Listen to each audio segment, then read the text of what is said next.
last hunter awake. Carlos Carrasquero.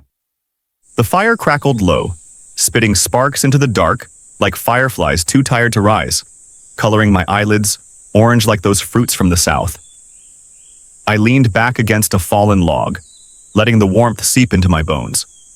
The forest around us smelled of pine and frost, the bad but clean cold that promised winter's proper arrival.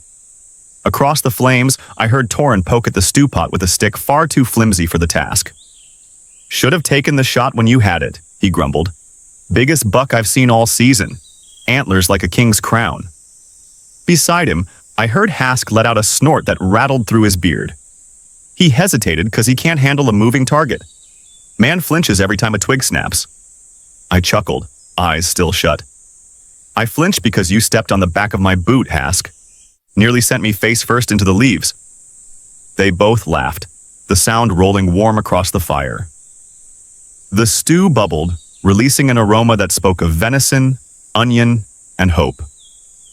My stomach rumbled as I folded my hands across my chest and let the voices dissolve into the crackle of the fire. "We'll need more than one decent buck," Torin said. "The village is hungry already. Kids are eating the flatcakes raw." "Aye," Hask replied, voice low, serious.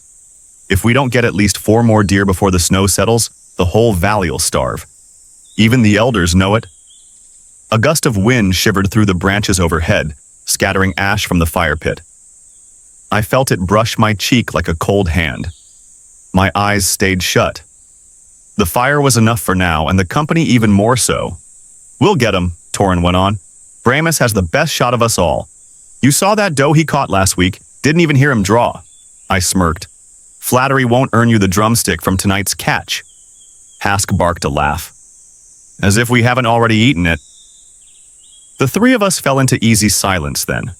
Comfortable, familiar. The kind of quiet shared by men who'd survived too many winters and too many hunts together. I listened to their breathing, the rustle of fabric as they settled in, the small, habitual sounds of people you trust to guard your back. The fire popped, flames rising a bit before shrinking again. I let the heat lull me, my thoughts drifting like smoke. For a long time, none of us spoke. Then Torin cleared his throat.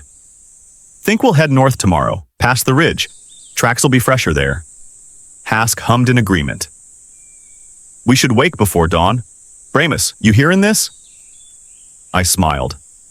"I hear you." Another moment passed, a longer one. The forest shifted, branches creaking, an owl hooting somewhere distant. I waited for Torin's reply or Hask's familiar muttering about the cold. Neither came. The silence stretched, still and absolute. A knot of unease tugged at my gut. Slowly, reluctantly, I opened my eyes. The fire burned low but steady. The stew pot sat untouched, its lid askew. 3 bedrolls lay around the fire pit. Mine was the only one disturbed. The others were empty.